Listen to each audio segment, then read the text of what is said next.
messieurs, bonsoir, l'édition du 20h, voici les titres. Le Premier ministre a présidé la cérémonie de remise de bons de formation et des certificats de spécialité aux jeunes du Sénégal. Entre 2016 et aujourd'hui, plus de 3000 parmi eux ont pu bénéficier du fonds de financement de la formation professionnelle et technique, de même que des professionnels des entreprises. Et puis, dans cette édition, nous parlons justement de ce vœu du président de la République exprimé hier en Conseil des ministres. Le chef de l'État veut que le gouvernement examine les enseignements et recommandations de toutes les enquêtes sur l'emploi au Sénégal. Déjà quelques indicateurs en 2016, des chiffres que nous allons revisiter dans cette édition. Commercialisation de l'arachide, collecte record à Kaolack après Bombay, Fatick. Ce soir, le point dans le cœur du bassin arachidier. Et puis les Lions à Franceville.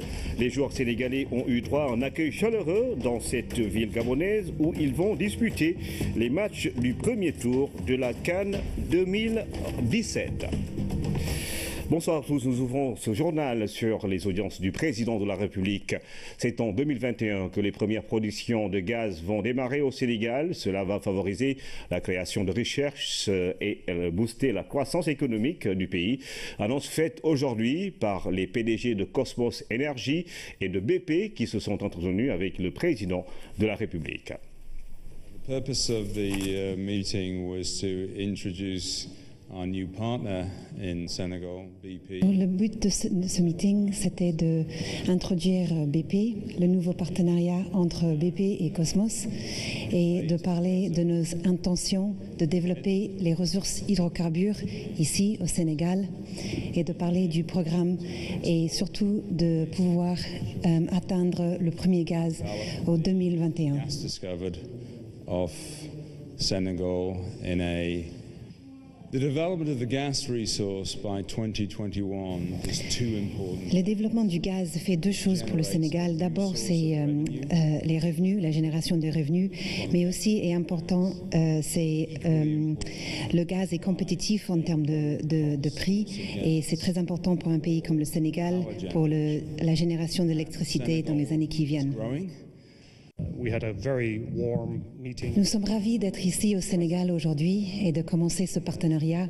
Nous sommes engagés et nous avons l'intention de développer le gaz au Sénégal, mais aussi de faire continuer le programme exploration commencé par Cosmos.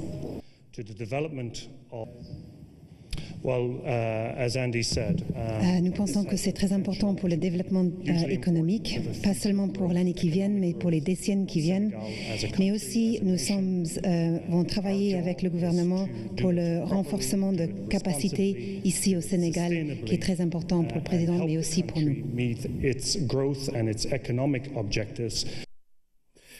Le chef de l'État a également reçu en audience la directrice générale du groupe Engie qui intervient dans la réalisation du train express régional.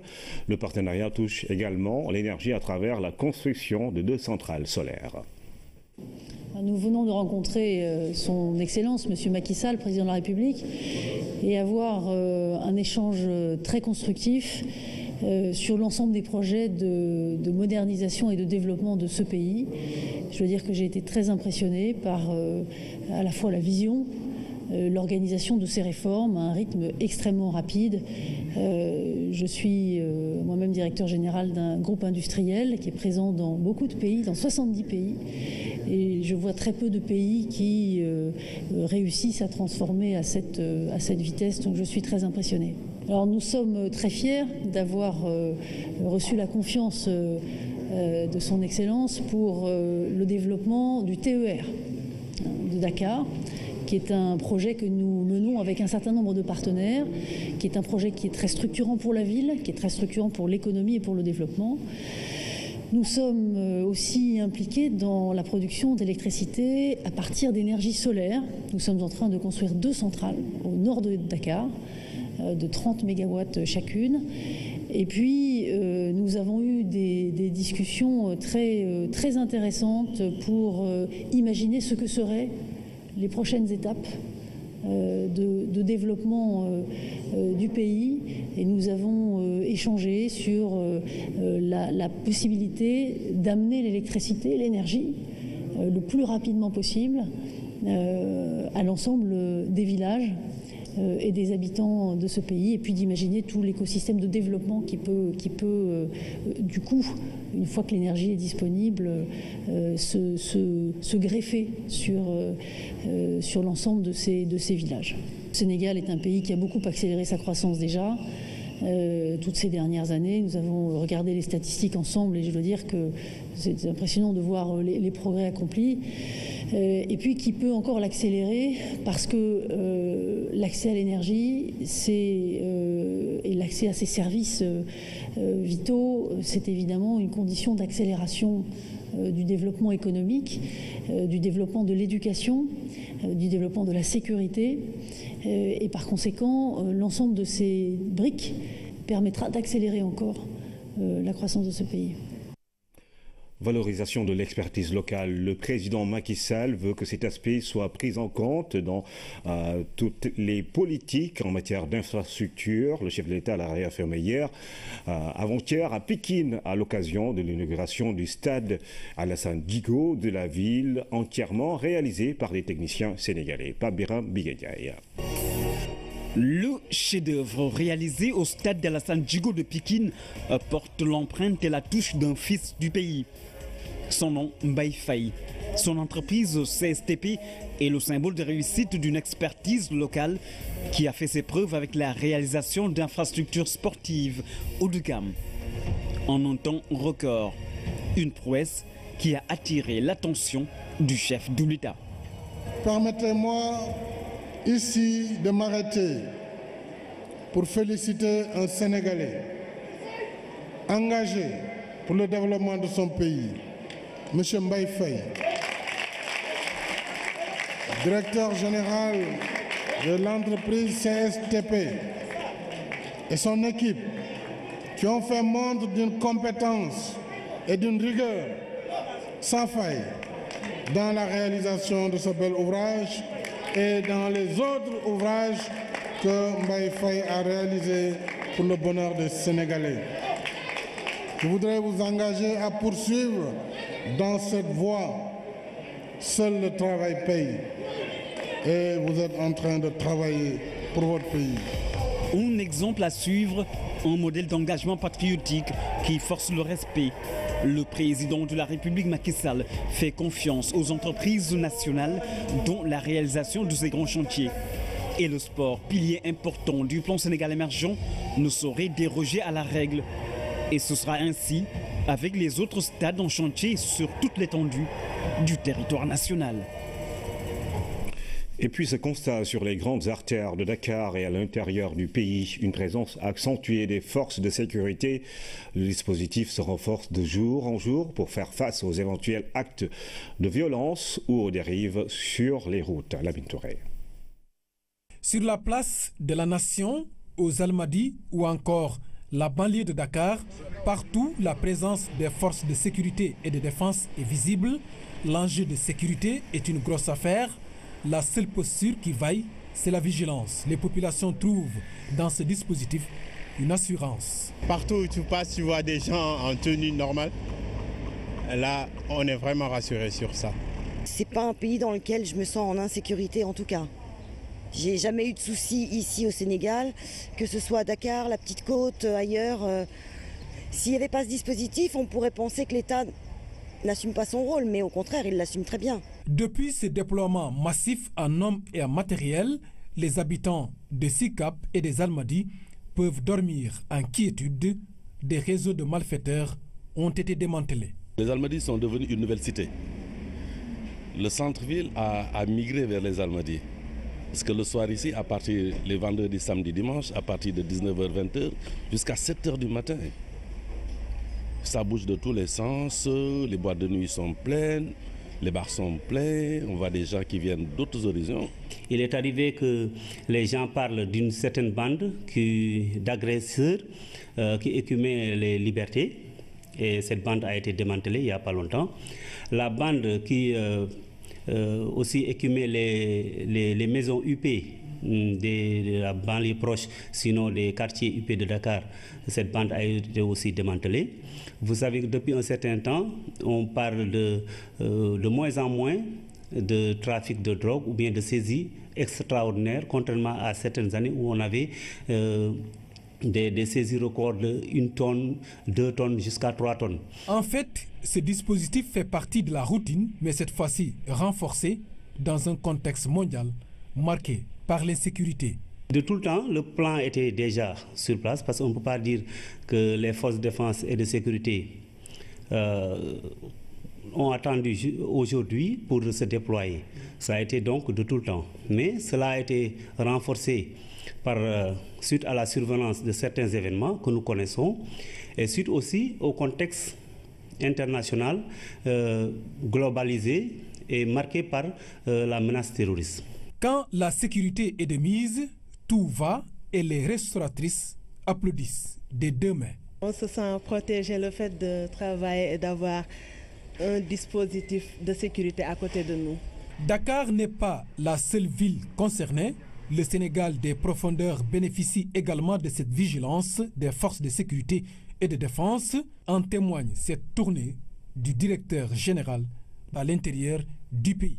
La tournée entamée à l'intérieur du pays par l'inspecteur général Oumar Mal pour mieux s'approcher de ces hommes, s'enquérir de leur situation, de leurs conditions de travail, mais aussi les exhorter encore, ces hommes, à davantage avoir une posture plus adéquate face à tout l'environnement d'insécurité. Il en sera ainsi tant que l'insécurité est devenue transnationale, de surcroît quand l'effet de surprise occasionne de gros dégâts. Après le dispositif dans la sécurité publique, demain nous nous intéressons aux sociétés et compagnies privées qui assurent également la sécurité des populations et des édifices. 400 compagnies et sociétés sont répertoriées au Sénégal pour quelques 20 000 emplois. Le Sénégal figure parmi les pays d'Afrique les plus performants en matière de bonne gouvernance. C'est le résultat des études menées sur le terrain par la Fondation Mo Ibrahim et le mécanisme africain d'évaluation par les pairs, MAIEP. Ces 2 institutions ont présenté ce matin ces résultats de l'enquête au ministre de l'intégration africaine, du NEPAD et de la promotion de la bonne gouvernance. Anaïs Nyayamane. Dans la quête d'une gouvernance sobre et vertueuse, l'État du Sénégal évalue ses performances. Après 18 mois d'enquête et de recherche, les résultats sont livrés. Le Sénégal, comme on dit, c'est le 10e au niveau africain, et au niveau de la CEDEAO, le Sénégal est 2e, et au niveau de l'UEMOA, le Sénégal est 1er. Pas moins que cela. Donc c'est des résultats appréciables. Les résultats que nous avons obtenus dans d'autres classements ne viennent pas du hasard. Ça résulte justement de décisions, d'engagements qui ont été mises en œuvre par son Excellence, Monsieur le Président Macky Sall, et qui ont permis d'aboutir à ces résultats. Parce qu'une chose est d'être bien classé en une année, une autre chose est d'être bien classé et régulièrement. Et aujourd'hui, le défi qui se pose à nous, c'est de travailler à améliorer et justement à relever les défis qui ont été présentés dans ce rapport, mais également à se maintenir. Ces performances sont confirmées par l'indice Mo Ibrahim de la gouvernance en Afrique. Cette structure de référence possède des outils qui permettent de mesurer la gestion et l'octroi des biens et services dans chaque pays du continent. C'est des trucs qui est basé sur des données fiables, des données crédibles. Ce n'est pas une affaire politique, monsieur le ministre. Là, c'est des concrets.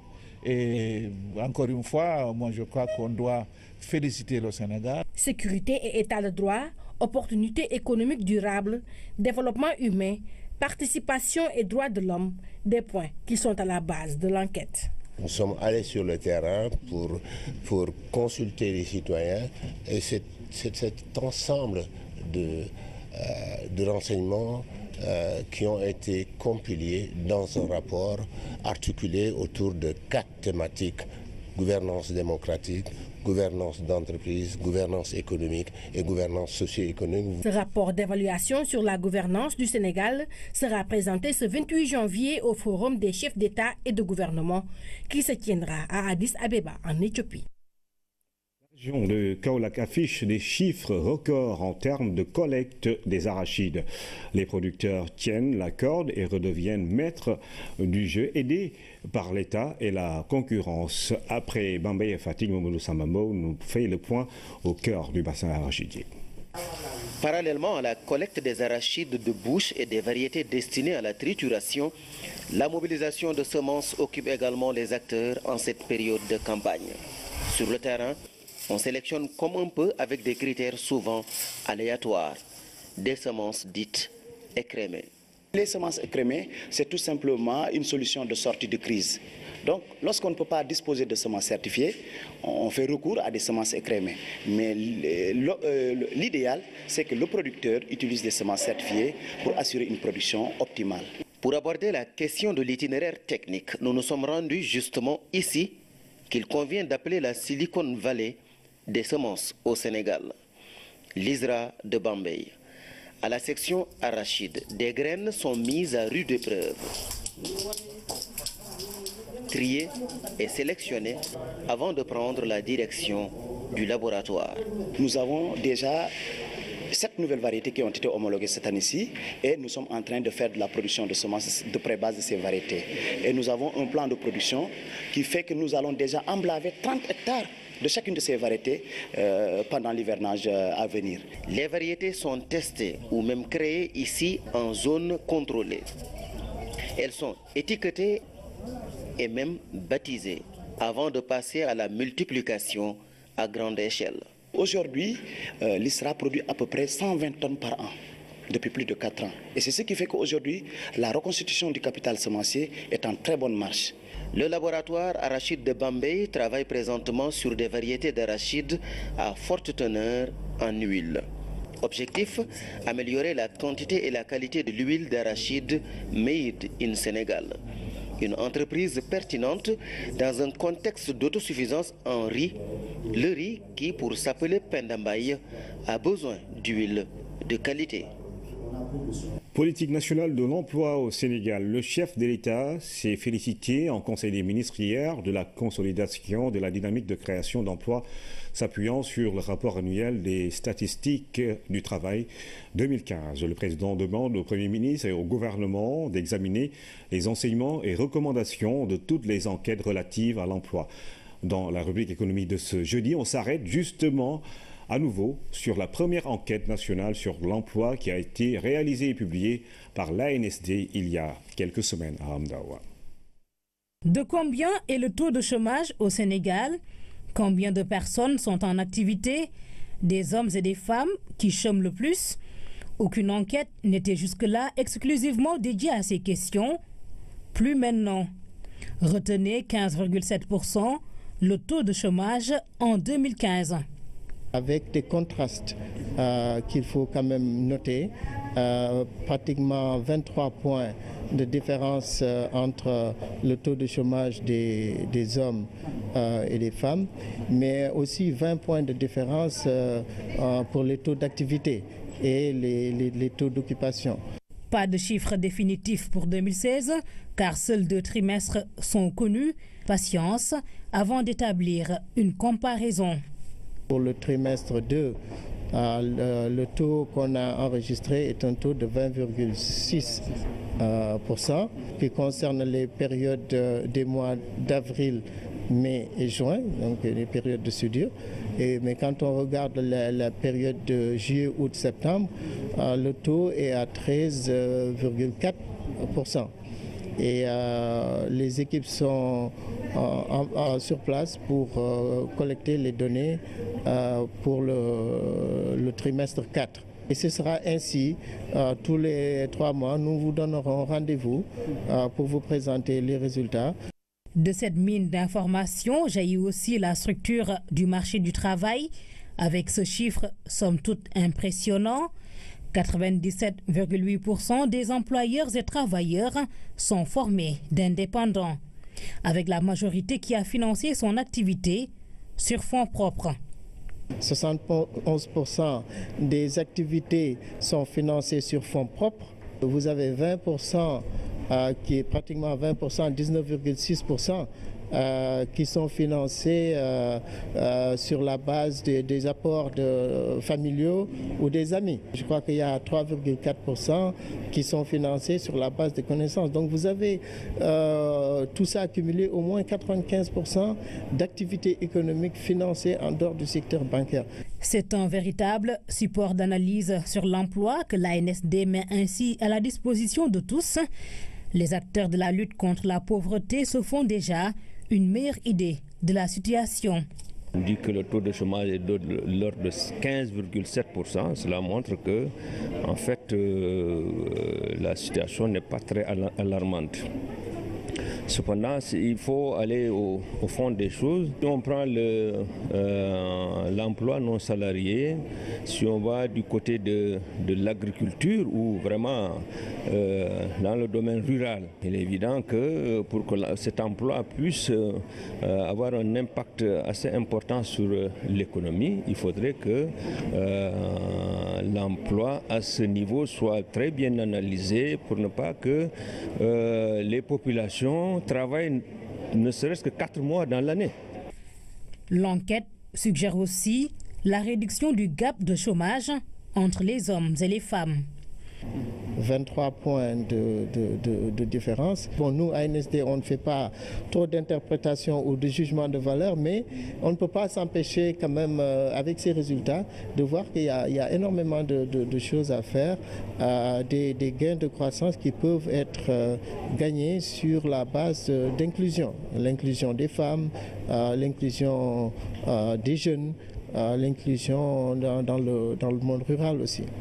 Outre le taux d'activité qui est de 53%, avec l'enquête, on en sait également plus sur les canaux de recherche d'emploi, très informels, 15% de candidatures spontanées, 18% de réponses à des annonces, là où 21% ont demandé à des amis, à la famille ou à des collègues.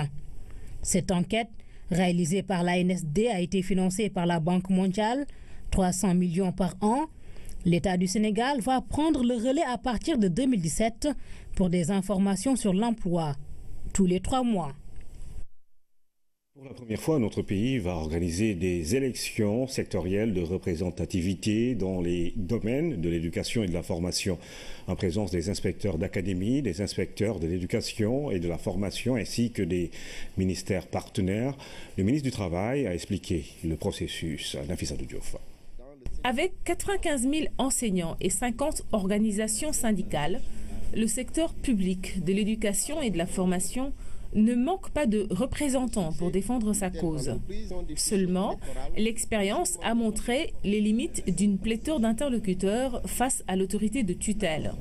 Cet atelier de partage est le dernier jalon du processus qui va aboutir à mieux organiser le monde enseignant. C'est très important. Notre pays compte beaucoup de syndicats d'enseignants et ce sont les partenaires sociaux eux-mêmes qui avaient demandé à ce qu'on organise ces élections pour savoir que représente chacune et chacun de ces syndicats sectoriels dans le secteur. Des partenaires sociaux forts, capables d'élaborer des propositions pertinentes et crédibles, voilà l'objectif visé par l'État du Sénégal. Pour aboutir à une telle échéance, il a fallu modifier le Code du travail. La période de dépôt des candidatures est désormais close et les 32 candidats qui vont participer à ces élections de représentativité sont répartis en 3 collèges, à savoir le préscolaire et l'élémentaire, l'enseignement moyen secondaire général et le corps de contrôle.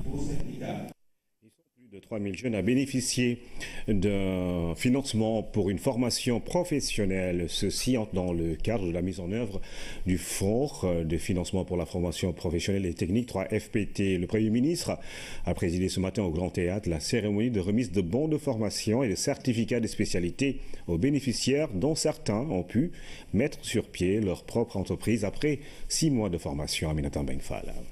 La salle du Grand Théâtre a refusé du monde lors de cette cérémonie de remise de bons de formation et de certificats de spécialité aux jeunes.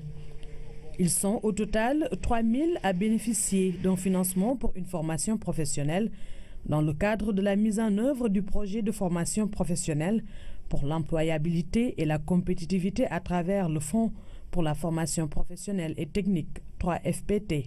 Cette réforme apporte une réponse concrète à la problématique du financement de la qualification de la jeunesse sénégalaise à travers l'octroi des bons de formation qui ont permis aujourd'hui à 1000 jeunes de faire une formation professionnelle dans différents métiers, facilitant ainsi leur insertion dans la vie économique. Le fonds 3FPT finance actuellement un programme de formation de 10 000 jeunes dans les secteurs porteurs de l'économie. Je voudrais également souligner que ces certificats de spécialité, 8 aujourd'hui, seront étendus au cours de l'année à 15. Ce sera 15 secteurs qui vont être couverts. Au niveau de la formation continue des travailleurs des entreprises, 2342 travailleurs ont déjà bénéficié de financement de leur formation, contribuant ainsi à l'amélioration de la productivité et de la compétitivité au sein même de leurs entreprises. En ce qui concerne la formation individuelle, 3018 bons de formation ont déjà été octroyés sur 3607 demandes reçues. Je voudrais également féliciter le directeur général de l'Agence de sécurité de proximité, l'ASP, dont 200 agents sont actuellement dans les cycles de formation professionnelle pour qu'ils aient un métier demain. Je voudrais également féliciter le général Badiane, qui est le directeur général de l'Agence de réinsertion sociale des militaires. Je pense que mon général, c'est 50 militaires libérés qui sont déjà en train d'être formés, nous l'avons tous vu à la télévision, dans les secteurs de l'agriculture et de l'élevage. Et 30 officiers, parce que les officiers également sont concernés, ont été formés en création et gestion d'entreprises. Après une formation de 4 à 6 mois, certains bénéficient. Cette agence qui appuie le formation m'a permis d'être opérationnel au bout de 6 mois. Je me réjouis maintenant, car elle correspondait à mes attentes et m'a aidé à obtenir une qualification et à créer une entreprise de prestation de services en plomberie. Mes objectifs ont été atteints. Face à l'ampleur des besoins, le gouvernement a décidé de mettre progressivement à la disposition de la formation professionnelle et technique la totalité de la contribution forfaitaire à la charge de l'employeur. 25% en 2016, ce qui fait 5 milliards à peu près. 50% en 2017, c'est 10 milliards que le chef de l'État mettra dans ce fonds. Et en 2018, à partir de 2018, 100% de la CFCE, soit 20 milliards que le gouvernement mettra tous les ans pour soutenir ce processus. Le fonds de financement pour la formation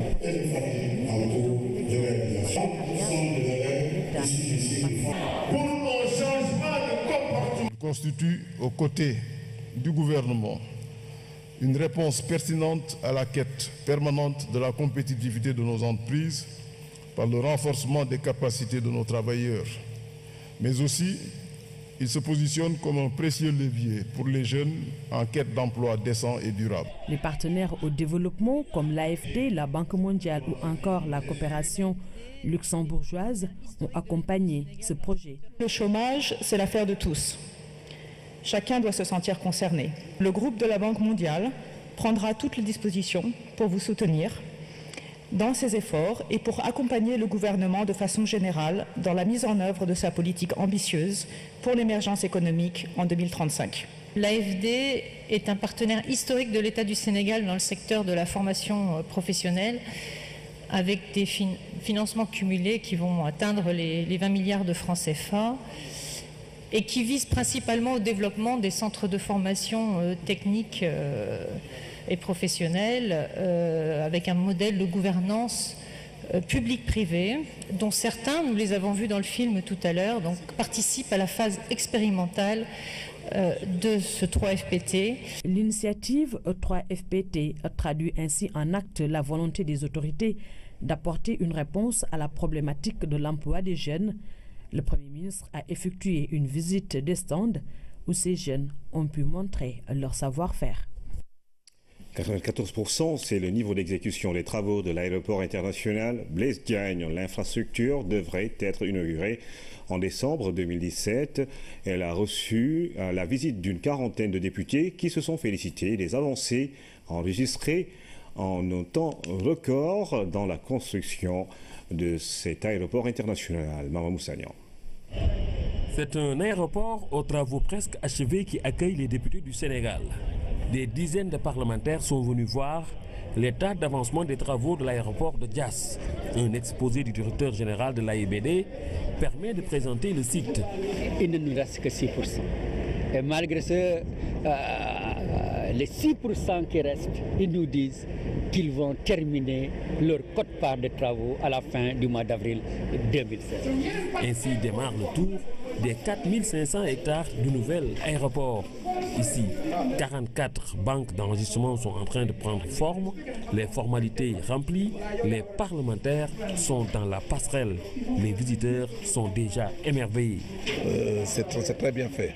Je crois que nous aurons le plus beau aéroport, disons, de la sous-région. Je crois que les travaux ont un très bon rythme d'avancement. Ils sont dans l'ordre de 90-95%. De retour de voyage, le député ou tout autre passager peut retirer ses bagages. Les tapis, il y en a suffisamment. La construction de cet aéroport a été intégralement injectée dans ce chantier. Nous voyageons beaucoup et c'est ce que nous voyons à l'étranger. Donc c'est une satisfaction d'avoir cet aéroport dans notre pays au Sénégal. 12 étages composent la tour visitée par les députés.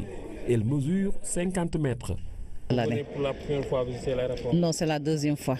C'est la deuxième fois. Il y a eu des avancées vraiment très significatives. Et nous félicitons le président Macky Sall, son Excellence, pour ça. Et vraiment, je me réjouis de ce que j'ai vu. Nous sommes à notre troisième visite et nous avons vu qu'il y a d'énormes progrès qui sont faits. Voici le hangar pour les pèlerinages, des infrastructures dont les travaux sont bouclés presque. De voir un projet qu'il a entamé avec un de ses fils qui est devenu président, qui est en train de se concrétiser. Ça vraiment, même moi, c'est pour une fierté pour moi. Et je sais que ce serait une fierté aussi pour le président Abdoulaye Wade. Les contraintes sont aujourd'hui dépassées, fondamentalement. L'aéroport de Diass sera inauguré en décembre prochain. 3 millions de passagers y sont attendus chaque année. Le rythme devrait aller jusqu'à 20 millions. Je signale qu'après cette édition, vous pourrez suivre une page spéciale consacrée à la cérémonie de remise de bons de financement des certificats de spécialité présidée par le Premier ministre Mohamed Boun Abdallah Dionne, notamment en version Wolof. L'actualité internationale sous forme de brève illustrée nous conduit en France et au Mali, où le présumé de l'attentat de Grand Bassam a été arrêté. Mais nous restons toujours au Mali, où la capitale s'apprête à accueillir demain le 27e sommet Afrique-France. Anaïs Nyanyamane. Le 27e sommet Afrique-France se tient demain à Bamako. La capitale malienne se prépare.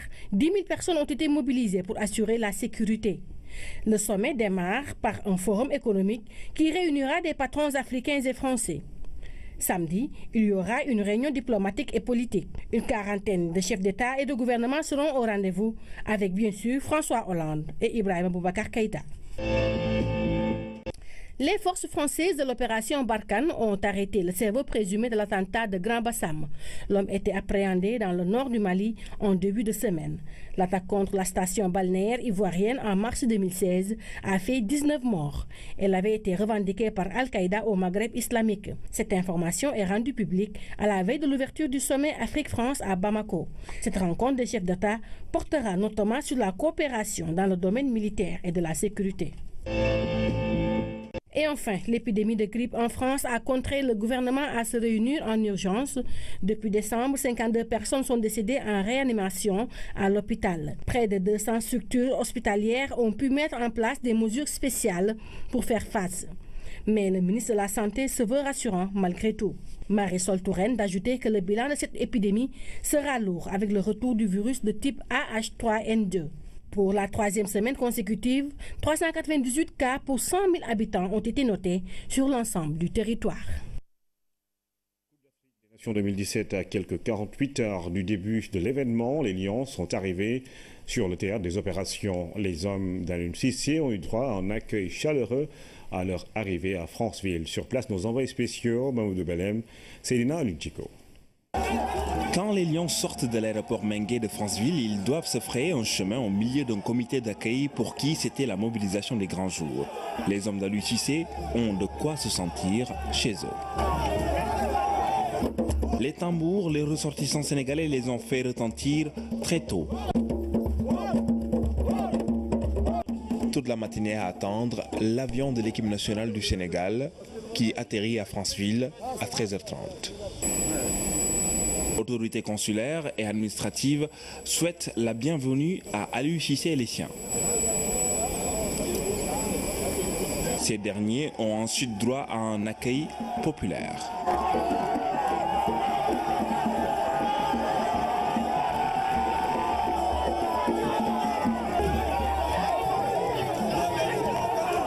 De l'aéroport à Bongoville, les Lions ont pu mesurer la mobilisation des Sénégalais au Gabon, mais aussi l'hospitalité de la population locale.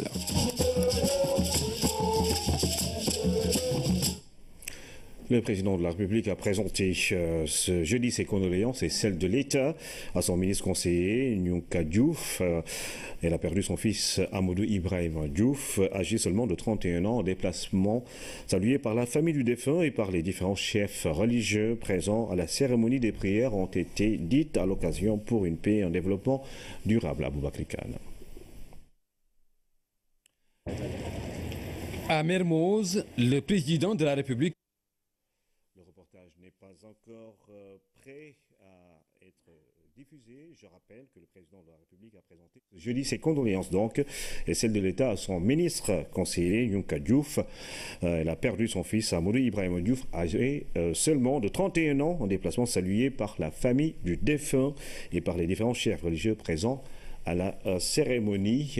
Aboubakry Kane nous en parle. Aboubakry Kane qui n'est pas encore sur place. Nous parlons de ce périmètre de la fan zone du Grand Théâtre qui sera sécurisé tout au long de la CAN.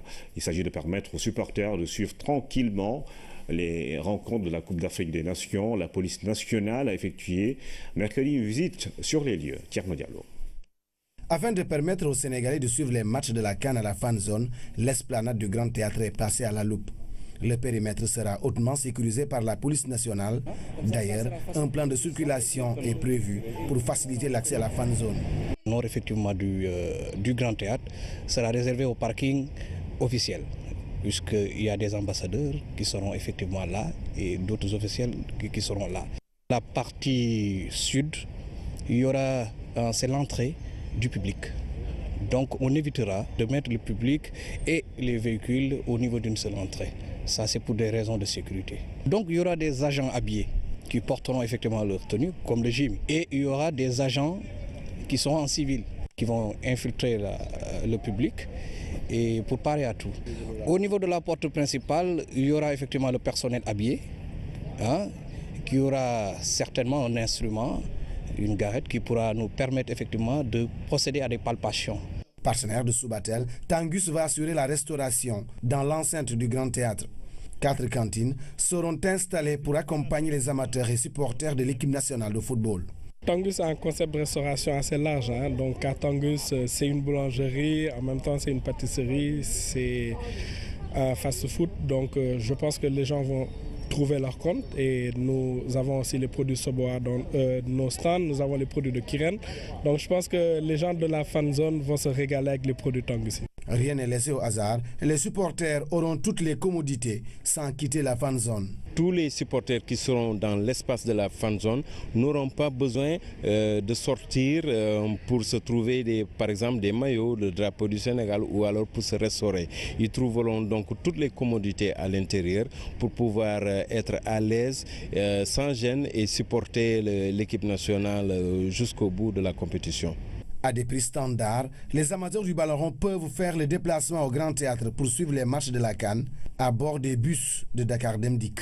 Nous allons essayer de desservir Keur Massar, Guédiawaye, Parcelles Assainies, Dieuppeul, Médina. Donc par rapport à la demande qui sera là, nous pourrons vraiment assurer vraiment le transport des spectateurs à leur lieu d'habitation sans problème. Pour une première, Subatel, partenaire de la RTS, s'est engagé à faire vivre les meilleurs moments de la Coupe d'Afrique des Nations aux différents supporters des équipes nationales, tout en restant à Dakar. Nous reparlons de ce déplacement du président de la République chez la famille de Nyonka Diouf, ministre conseiller qui a perdu son fils âgé seulement de 31 ans, Aboubakry Kane. À Mermoz, le président de la République est venu partager la douleur du ministre conseiller Nyonka Diouf et de son époux Mayekor Diouf. Ce, suite au rappel à Dieu de leur fils Amadou Ibrahima Diouf, décédé à l'âge de 31 ans. Une démarche de foi qui témoigne de son attachement à des valeurs sociales bien sénégalaises. À la famille du défunt, le président Macky Sall a présenté ses condoléances et celles de l'État. Il est par ailleurs revenu sur ses liens avec la famille avant de louer les qualités de son ministre conseiller, un proche collaborateur qui abat un travail remarquable à ses côtés. Quant au père du défunt Mayekor Diouf, il a toujours été un modèle de droiture, une fierté pour tout le Sine. Au nom de la famille et de tout Diakhao, l'ancien ministre Koumba Ndoffène Diouf a salué le déplacement du président de la République, une marque de reconnaissance qui participe du raffermissement des liens qu'il entretient avec les parents du défunt. L'imam de la localité El Haj Rawan Bay a lui témoigné de la présence remarquée du défunt à la mosquée, un jeune pieux et très respectueux. La compassion, l'accompagnement et le soutien de la première dame ont aussi été salués par la famille dans ces moments difficiles. Au nom de la famille Si et à celui de toutes les familles religieuses, Serigne Mbaye Sy Mansour s'est également félicité de ce déplacement du président Macky Sall, dont la portée sociale et religieuse témoigne de ses qualités humaines. Des prières ont par la suite été formulées pour le repos éternel du défunt, prières pour la réussite du président Sall dans les missions à lui confiées par le peuple, prières également pour un Sénégal de paix et de prospérité.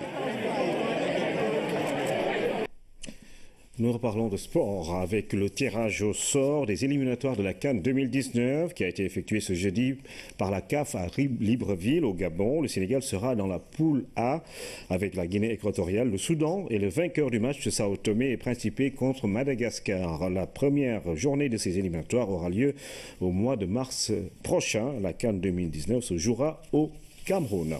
Et puis ce communiqué de presse du CNRA, la retransmission ou la diffusion des compétitions sportives internationales est conditionnée par l'acquisition de droits qui sont relatifs.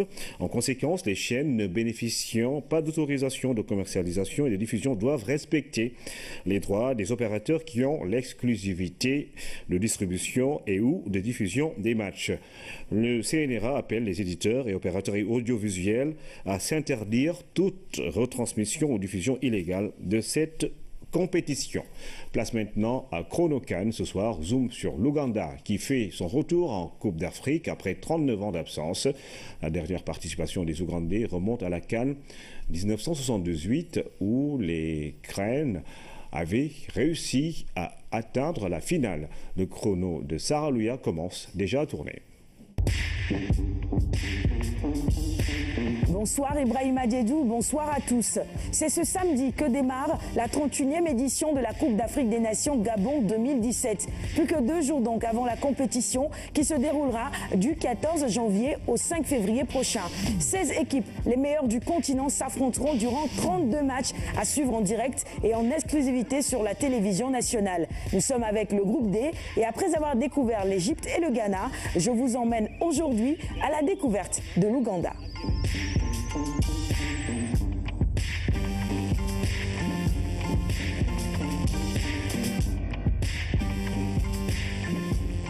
Ouganda, c'est le mot swahili pour désigner Bouganda, le plus grand royaume traditionnel de l'Ouganda actuel. L'Ouganda s'étend sur une superficie d'environ 241 000 km². Sa population est estimée à environ 38 millions d'habitants. Intéressons-nous maintenant à la Fédération de foot ougandaise et au palmarès de l'équipe des Crans. La fédération a été fondée en 1924. Elle est affiliée à la FIFA depuis 1959 et à la CAF également depuis la même date. L'équipe de football ougandaise surnommée des Crans a déjà participé à la CAN 5 fois. Elle a été vice-championne une fois, c'était en 1978. Les projecteurs seront braqués sur un joueur particulier dans cette équipe. Il s'agit de Denis Onyango. Qui est-il? Réponse maintenant dans ce portrait dressé par Tierno Diallo. 2016 sera une année historique dans la vie de ce gardien de l'équipe nationale ougandaise. Elle a été une année de grande réussite pour le portier de Mamelodi Sundowns.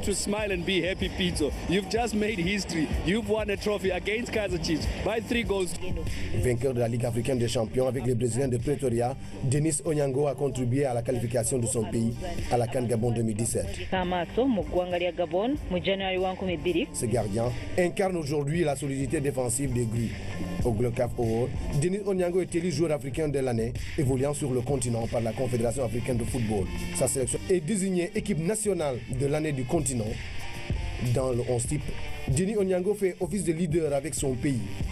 International depuis 2005, Denis totalise 51 sélections.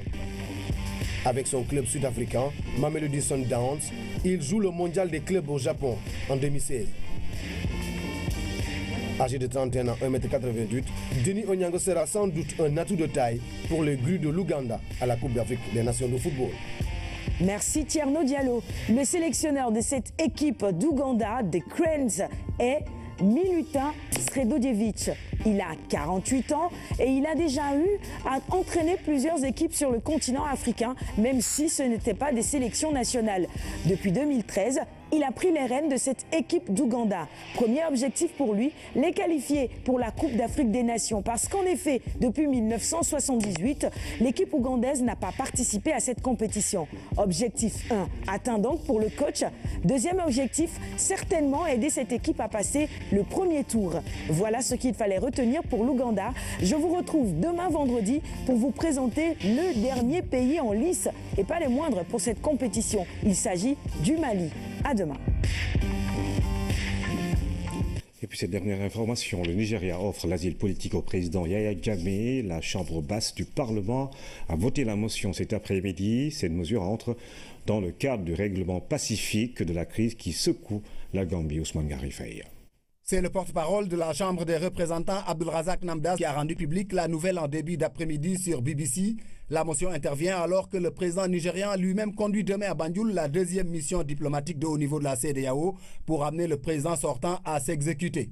Toutefois, les députés rappellent que cette mesure politique reste tributaire de la volonté de Yahya Jammeh de céder pacifiquement le pouvoir à Adama Barrow. Il s'agit ainsi pour Abuja d'étoffer l'offre de sortie de crise dont le président Buhari est porteur. Ainsi met-il une pression supplémentaire sur le président Jammeh dont le mandat expire dans une semaine. Une course contre la montre pour sauver ce qui peut l'être, éviter ainsi une intervention armée qui reste toutefois une option pour l'instance régionale. À Banjul, en tout cas, le temps reste suspendu en attendant la suite que Yahya Jammeh, qui par ailleurs a déjà nommé un médiateur général de la crise, réservera à cette nouvelle offre du Nigeria qui n'est pas à son coup d'essai. Il faut rappeler qu'Abuja avait déjà de par le passé casé un certain nombre de chefs d'État africains, dont l'ex-président du Libéria, Charles Taylor, qui depuis croupit dans les prisons de La Haye. C'est la fin de cette édition, mesdames et messieurs. Merci encore une fois de suivre l'actualité tous les jours sur la première chaîne de télévision sénégalaise. Je vous retrouve dans un instant pour la page spéciale consacrée à cette cérémonie de remise de financement, de bons de financement et des certificats de spécialité aux jeunes du Sénégal, présidée par le Premier ministre.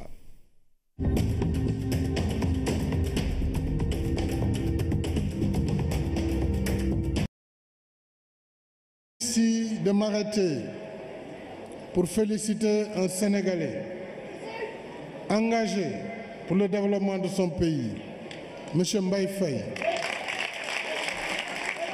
directeur général de l'entreprise CSTP et son équipe qui ont fait montre d'une compétence et d'une rigueur sans faille dans la réalisation de ce bel ouvrage et dans les autres ouvrages que Mbaye Faye a réalisé pour le bonheur des Sénégalais. Je voudrais vous engager à poursuivre dans cette voie. Seul le travail paye. Et vous êtes en train de travailler pour votre pays. Un exemple à suivre, un modèle d'engagement patriotique qui force le respect. Le président de la République Macky Sall fait confiance aux entreprises nationales dont la réalisation de ces grands chantiers. Et le sport, pilier important du plan Sénégal émergent, ne saurait déroger à la règle. Et ce sera ainsi avec les autres stades en chantier sur toute l'étendue du territoire national. Et puis ce constat sur les grandes artères de Dakar et à l'intérieur du pays, une présence accentuée des forces de sécurité. Le dispositif se renforce de jour en jour pour faire face aux éventuels actes de violence ou aux dérives sur les routes. Lamine Touré. Sur la place de la Nation, aux Almadies ou encore la banlieue de Dakar, partout la présence des forces de sécurité et de défense est visible. L'enjeu de sécurité est une grosse affaire. La seule posture qui vaille, c'est la vigilance. Les populations trouvent dans ce dispositif une assurance. Partout où tu passes, tu vois des gens en tenue normale. Là, on est vraiment rassuré sur ça. C'est pas un pays dans lequel je me sens en insécurité en tout cas. J'ai jamais eu de soucis ici au Sénégal, que ce soit à Dakar, la Petite Côte, ailleurs. S'il n'y avait pas ce dispositif, on pourrait penser que l'État n'assume pas son rôle, mais au contraire, il l'assume très bien. Depuis ce déploiement massif en hommes et en matériel, les habitants de Sicap et des Almadies peuvent dormir en quiétude. Des réseaux de malfaiteurs ont été démantelés. Les Almadies sont devenus une nouvelle cité. Le centre-ville a migré vers les Almadies.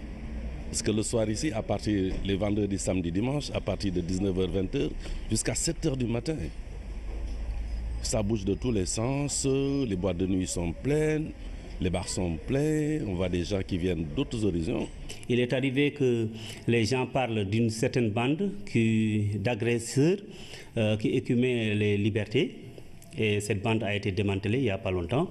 La bande qui aussi écumer les maisons UP de la banlieue proche, sinon des quartiers UP de Dakar, cette bande a été aussi démantelée.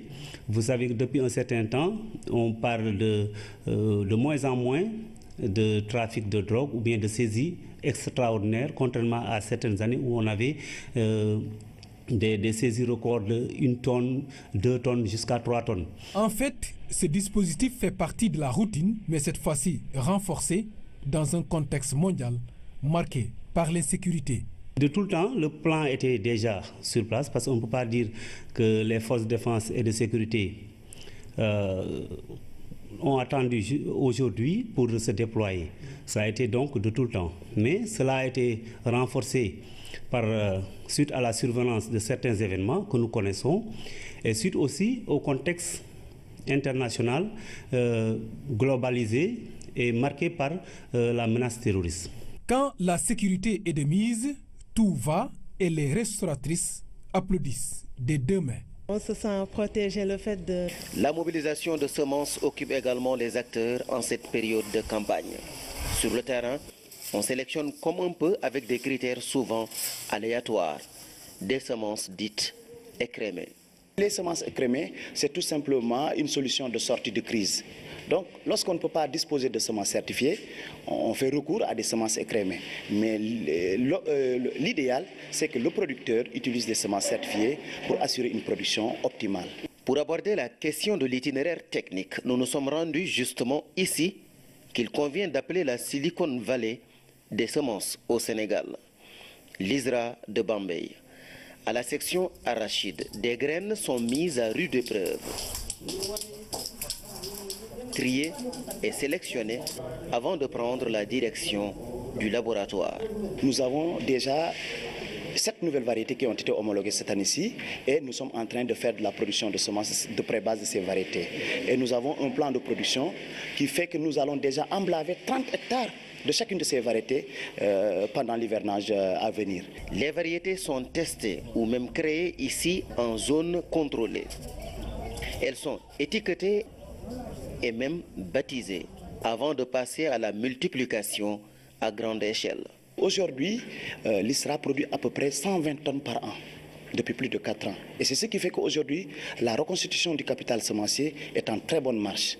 Le laboratoire arachide de Bambey travaille présentement sur des variétés d'arachide à forte teneur en huile. Objectif, améliorer la quantité et la qualité de l'huile d'arachide made in Sénégal.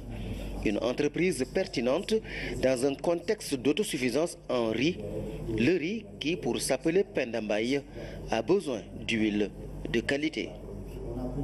Politique nationale de l'emploi au Sénégal. Le chef de l'État s'est félicité en Conseil des ministres hier de la consolidation de la dynamique de création d'emplois s'appuyant sur le rapport annuel des statistiques du travail 2015. Le président demande au Premier ministre et au gouvernement d'examiner les enseignements et recommandations de toutes les enquêtes relatives à l'emploi. Dans la rubrique économie de ce jeudi, on s'arrête justement à nouveau sur la première enquête nationale sur l'emploi qui a été réalisée et publiée par l'ANSD il y a quelques semaines à Hamdaoua. De combien est le taux de chômage au Sénégal? Combien de personnes sont en activité? Des hommes et des femmes qui chôment le plus? Aucune enquête n'était jusque-là exclusivement dédiée à ces questions. Plus maintenant. Retenez 15,7%, le taux de chômage en 2015. Avec des contrastes qu'il faut quand même noter, pratiquement 23 points de différence entre le taux de chômage des hommes et des femmes, mais aussi 20 points de différence pour les taux d'activité et les taux d'occupation. Pas de chiffres définitifs pour 2016, car seuls 2 trimestres sont connus. Patience avant d'établir une comparaison.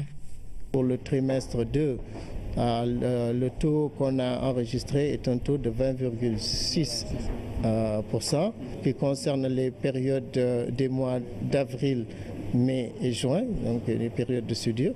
Mais quand on regarde la période de juillet, août, septembre, le taux est à 13,4%.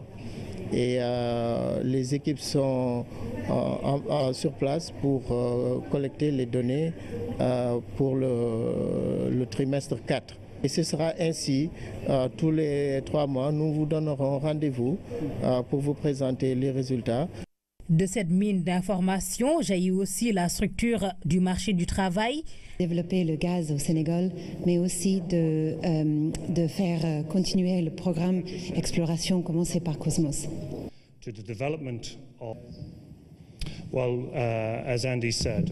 Nous pensons que c'est très important pour le développement économique, pas seulement pour l'année qui vient, mais pour les décennies qui viennent.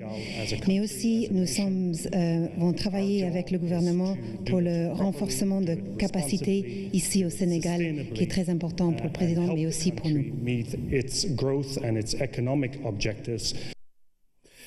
Le chef de l'État a également reçu en audience la directrice générale du groupe Engie qui intervient dans la réalisation du train express régional. Le partenariat touche également l'énergie à travers la construction de 2 centrales solaires.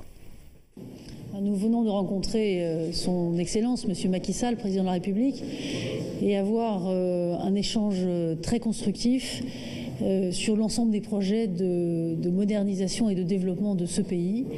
Je veux dire que j'ai été très impressionnée par à la fois la vision, l'organisation de ces réformes à un rythme extrêmement rapide. Je suis moi-même directeur général d'un groupe industriel qui est présent dans beaucoup de pays, dans 70 pays.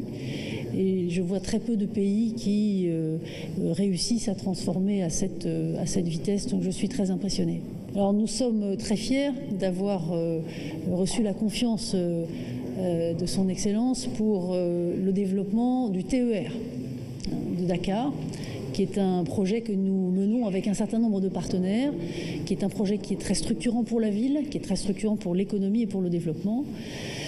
Nous sommes aussi impliqués dans la production d'électricité à partir d'énergie solaire. Nous sommes en train de construire 2 centrales au nord de Dakar, de 30 mégawatts chacune. Et puis, nous avons eu des discussions très intéressantes pour imaginer ce que seraient les prochaines étapes de développement du pays, et nous avons échangé sur la possibilité d'amener l'électricité, l'énergie, le plus rapidement possible à l'ensemble des villages et des habitants de ce pays, et puis d'imaginer tout l'écosystème de développement qui peut du coup, une fois que l'énergie est disponible, se greffer sur l'ensemble de ces villages. Le Sénégal est un pays qui a beaucoup accéléré sa croissance déjà. Toutes ces dernières années, nous avons regardé les statistiques ensemble et je dois dire que c'est impressionnant de voir les progrès accomplis.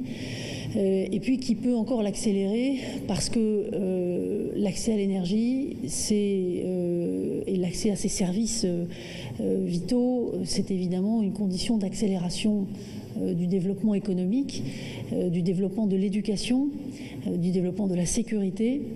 Et par conséquent, l'ensemble de ces briques permettra d'accélérer encore la croissance de ce pays.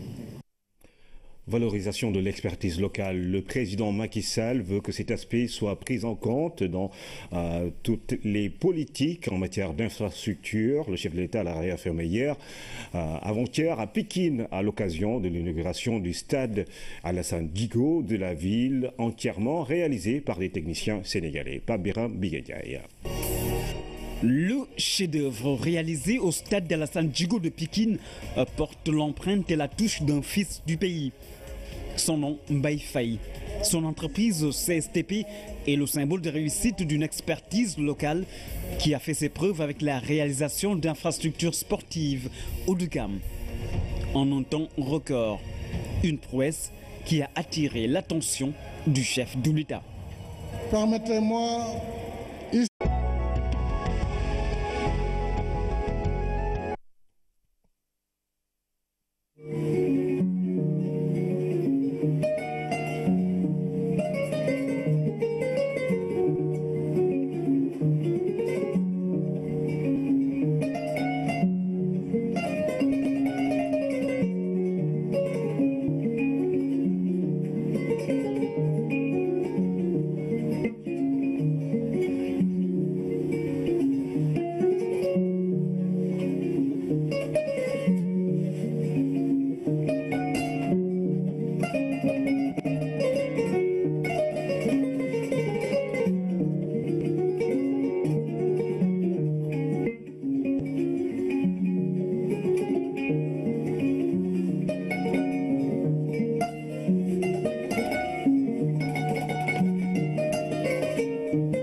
Messieurs, bonsoir, l'édition du 20h, voici les titres. Le Premier ministre a présidé à la cérémonie de remise de bons de formation et des certificats de spécialité aux jeunes du Sénégal. Entre 2016 et aujourd'hui, plus de 3000 parmi eux ont pu bénéficier du fonds de financement de la formation professionnelle et technique, de même que des professionnels des entreprises. Et puis, dans cette édition, nous parlons justement de ce vœu du président de la République exprimé hier en Conseil des ministres. Le chef de l'État veut que le gouvernement examine les enseignements et recommandations de toutes les enquêtes sur l'emploi au Sénégal. Déjà quelques indicateurs en 2016, des chiffres que nous allons revisiter dans cette édition. Commercialisation de l'arachide, collecte record à Kaolack après Bombay, Fatick. Ce soir, le point dans le cœur du bassin arachidier. Et puis les Lions à Franceville. Les joueurs sénégalais ont eu droit à un accueil chaleureux dans cette ville gabonaise où ils vont disputer les matchs du premier tour de la CAN 2017. Bonsoir à tous, nous ouvrons ce journal sur les audiences du président de la République. C'est en 2021 que les premières productions de gaz vont démarrer au Sénégal. Cela va favoriser la création de recherches et booster la croissance économique du pays. Annonce faite aujourd'hui par les PDG de Cosmos Energy et de BP qui se sont entretenus avec le président de la République. The purpose of the meeting was to introduce our new partner in Senegal, BP. Le but de ce meeting, c'était d'introduire BP, le nouveau partenariat entre BP et Cosmos, et de parler de nos intentions de développer les ressources hydrocarbures ici au Sénégal, et de parler du programme et surtout de pouvoir atteindre le premier gaz au 2021. Gas discovered of Senegal in The development of the gas resource by 2021 is too important. Le développement du gaz fait deux choses pour le Sénégal. D'abord, c'est les revenus, la génération de revenus, mais aussi, et important, c'est le gaz est compétitif en termes de prix, et c'est très important pour un pays comme le Sénégal pour la génération d'électricité dans les années qui viennent. Nous sommes ravis d'être ici au Sénégal aujourd'hui et de commencer ce partenariat. Nous sommes engagés et nous avons l'intention de travailler et d'avoir un dispositif de sécurité à côté de nous. Dakar n'est pas la seule ville concernée. Le Sénégal des profondeurs bénéficie également de cette vigilance des forces de sécurité et de défense. En témoigne cette tournée du directeur général à l'intérieur du pays.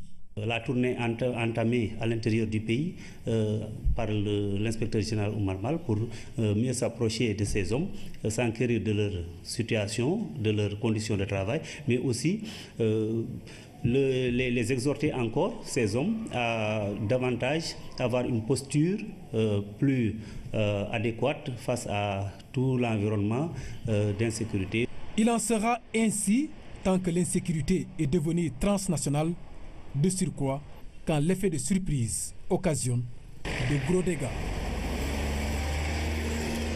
Après le dispositif dans la sécurité publique, demain nous nous intéressons aux sociétés et compagnies privées qui assurent également la sécurité des populations et des édifices. 400 compagnies et sociétés sont répertoriées au Sénégal pour quelques 20 000 emplois. Le Sénégal figure parmi les pays d'Afrique les plus performants en matière de bonne gouvernance. C'est le résultat des études menées sur le terrain par la Fondation Mo Ibrahim et le mécanisme africain d'évaluation par les pairs, MAIEP. Ces deux institutions ont présenté ce matin ces résultats de l'enquête au ministre de l'intégration africaine, du NEPAD et de la promotion de la bonne gouvernance. Anaïs Nyayamane. Dans la quête d'une gouvernance sobre et vertueuse, l'État du Sénégal évalue ses performances. Après 18 mois d'enquête et de recherche, les résultats sont livrés. Le Sénégal, comme on dit, c'est le 10e au niveau africain, et au niveau de la CEDEAO, le Sénégal est 2e, et au niveau de l'UEMOA, le Sénégal est premier. Pas moins que cela. Donc c'est des résultats appréciables. Les résultats que nous avons obtenus dans d'autres classements ne viennent pas du hasard. Ça résulte justement de décisions, d'engagements qui ont été mises en œuvre par son Excellence, Monsieur le Président Macky Sall, et qui ont permis d'aboutir à ces résultats. Parce qu'une chose est d'être bien classé en une année, une autre chose est d'être bien classé et régulièrement. Et aujourd'hui, le défi qui se pose à nous, c'est de travailler à améliorer et justement à relever les défis qui ont été présentés dans ce rapport, mais également à se maintenir. Ces performances sont confirmées par l'indice Mo Ibrahim de la gouvernance en Afrique. Cette structure de référence possède des outils qui permettent de mesurer la gestion et l'octroi des biens et services dans chaque pays du continent.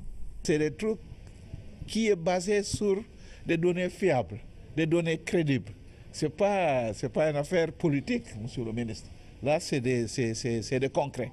Et encore une fois, moi je crois qu'on doit féliciter le Sénégal. Sécurité et état de droit, opportunités économiques durables, développement humain, participation et droits de l'homme, des points qui sont à la base de l'enquête. Nous sommes allés sur le terrain pour consulter les citoyens et c'est cet ensemble de renseignements qui ont été compilés dans un rapport articulé autour de 4 thématiques: gouvernance démocratique, gouvernance d'entreprise, gouvernance économique et gouvernance socio-économique. Ce rapport d'évaluation sur la gouvernance du Sénégal sera présenté ce 28 janvier au Forum des chefs d'État et de gouvernement qui se tiendra à Addis Abeba en Éthiopie. La région de Kaolack affiche des chiffres records en termes de collecte des arachides. Les producteurs tiennent la corde et redeviennent maîtres du jeu, aidés par l'État et la concurrence. Après Bambay et Fatigue, Mamadou Sambambo nous fait le point au cœur du bassin arachidier. Parallèlement à la collecte des arachides de bouche et des variétés destinées à la trituration,